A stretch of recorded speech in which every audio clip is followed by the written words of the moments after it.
This morning's scripture is taken from Matthew chapter 10. Matthew chapter 10, beginning at verse 21. Jesus left that place and went away to the district of Tyre and Sidon. Just then a Canaanite woman from that region came out and started shouting, "Have mercy on me, Lord, Son of David. My daughter is tormented by a demon." But he did not answer her at all. And his disciples came and urged him, saying, "Send her away, for she keeps shouting after us." He answered, "I was sent only to the lost sheep of the house of Israel."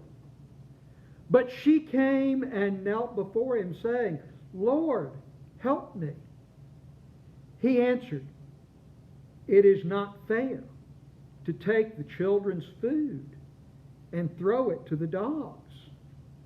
She said, "Yes, Lord, yet even the dogs eat the crumbs that fall from their master's table." Then Jesus answered her, "Woman, great is your faith. Let it be done for you as you wish." And her daughter was healed instantly.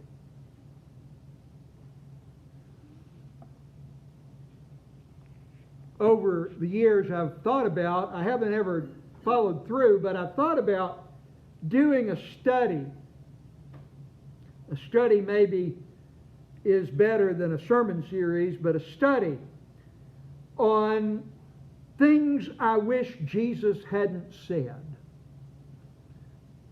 Now, for some folks, and sometimes, you might include in that, love your enemies.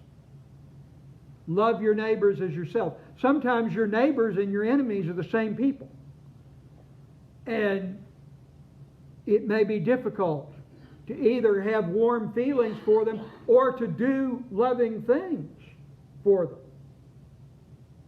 But if I were to get a top 10 or a top 1, I'm going to say this is one of those where I'd rather not have to read it. I'd rather not have to deal with it. Someone who is reading the Old Testament or the New Testament will come across this and they'll mention it.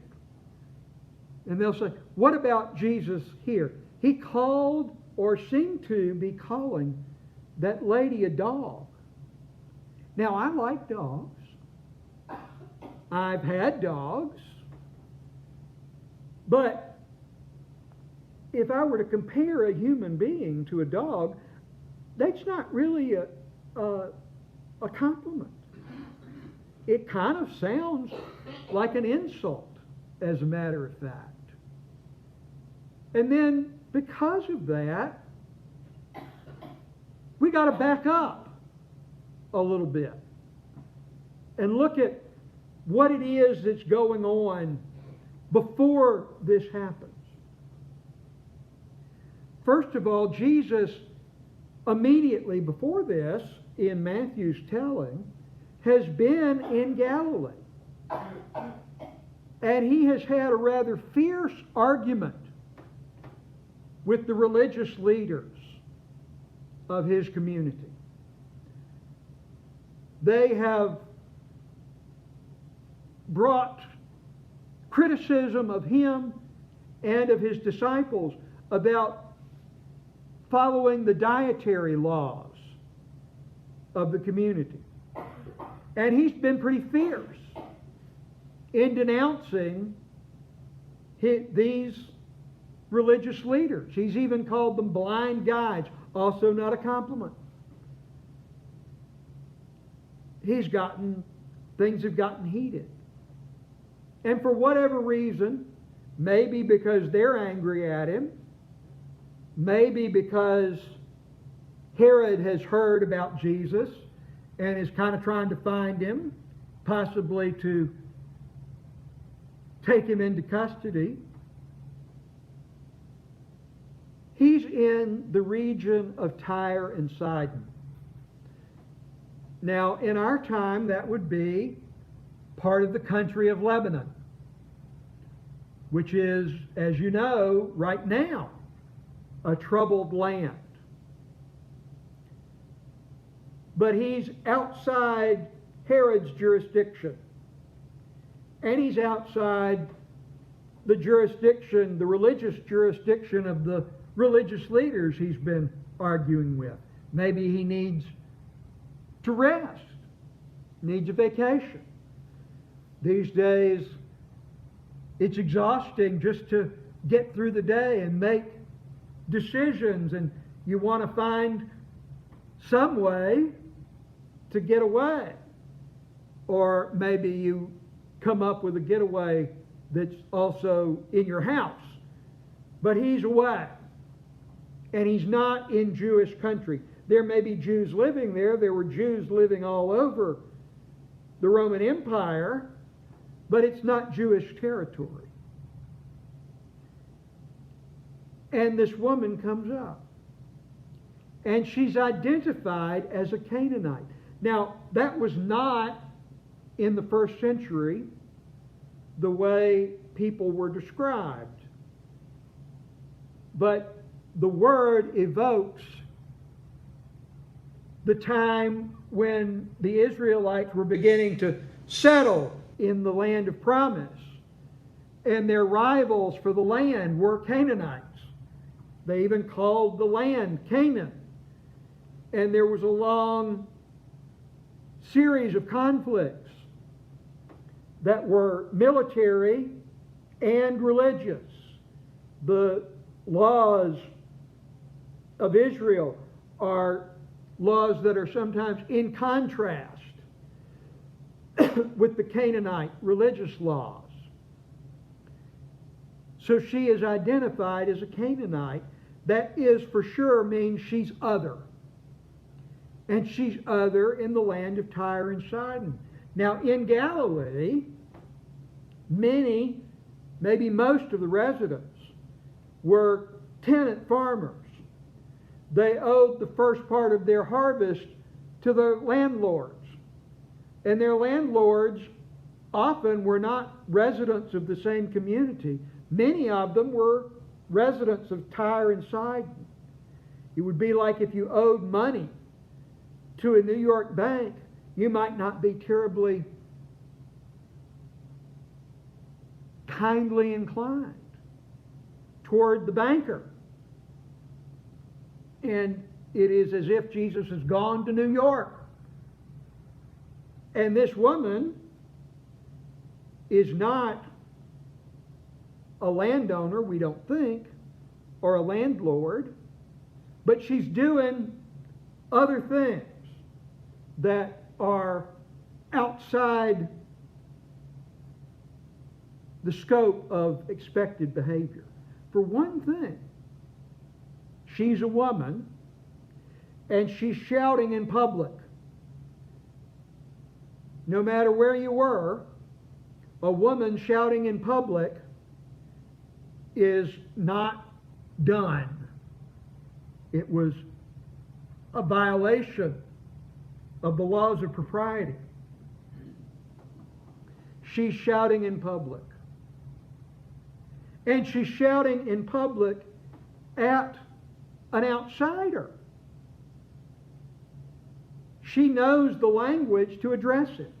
Jesus, son of David. But she's not part of the lineage of David. She's not part of those who were ruled by the Davidic dynasty. But she calls on him, Jesus, Lord, son of David. She's imposing. She's supposing she has a claim on Jesus and using the language of claim on Jesus, though she's not part of his community. And she's telling them, she's telling everyone, her daughter is unclean. But she is a woman who is desperate. She has a sick child. If you've ever had a sick child, you may know something about the desperation that comes with having a sick child. You'll do anything. You'll cross any barrier. You'll shout in public.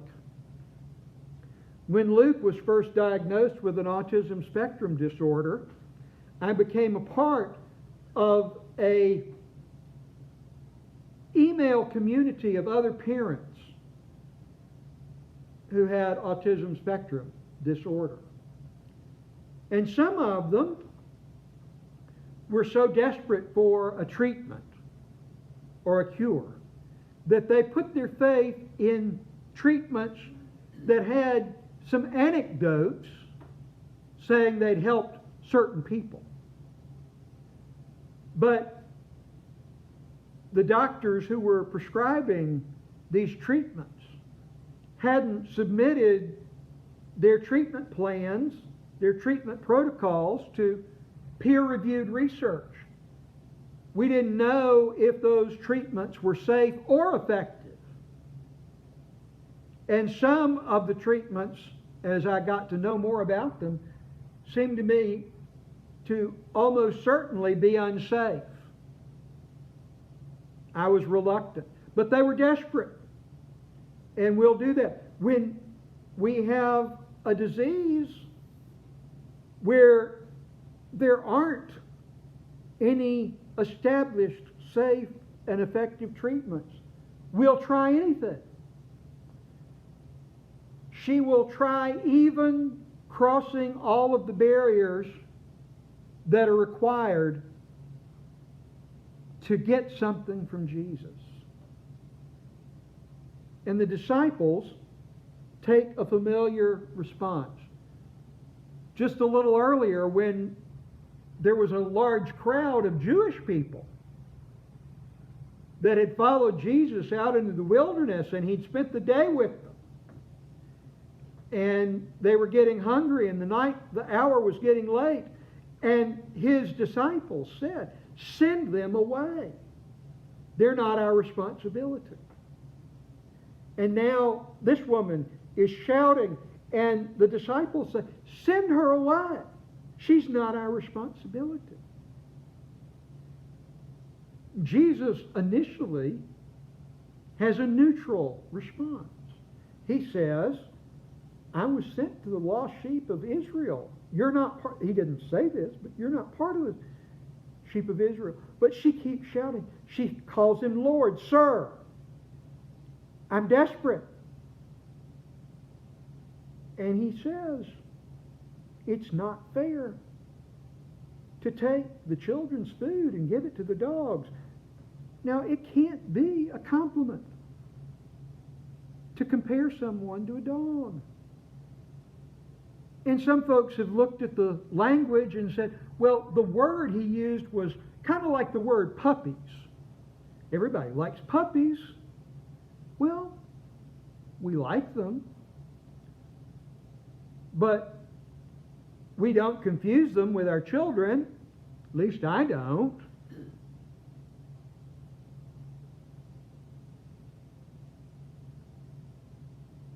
And anyway, is it really that much better to say he called her a puppy?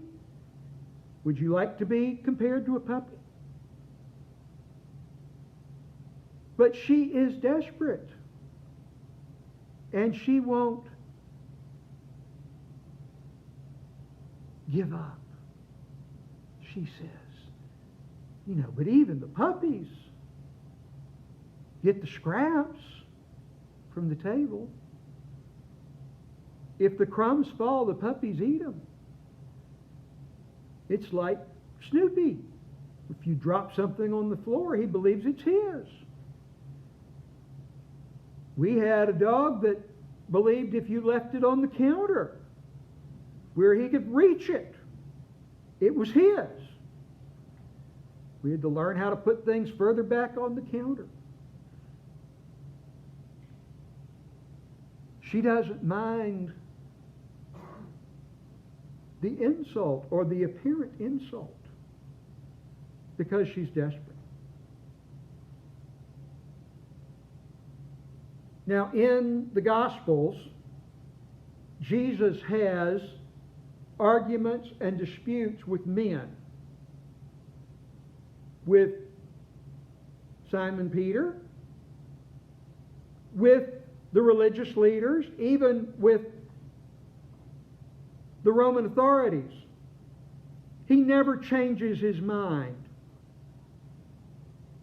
But when his mother comes to him and says, the wedding party has run out of wine, and he says, what does that have to do with me? And she says, do what he tells you. He seems to change his mind and do what his mother's asked. This woman, this outsider, this ancient enemy, in fact, says, I need what you've got. And it looks to me like he changes his mind. He does what is needed.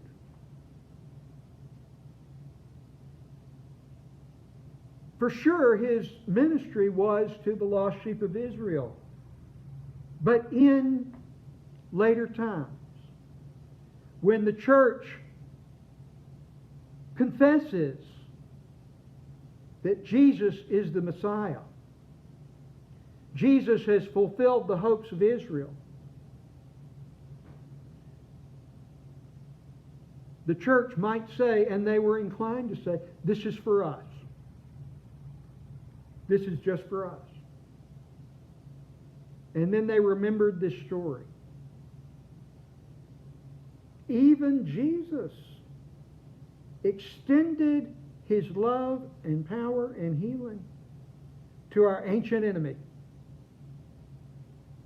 We are descended from the Canaanite woman. Maybe not by biology, but spiritually. We come from folks who are not part of the kingdom of Israel, not part of the people of Israel. And Jesus extended his grace, his healing, his power to us.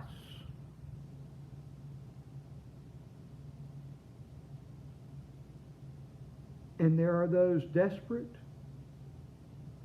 for what Jesus has to offer. And who are we to say no?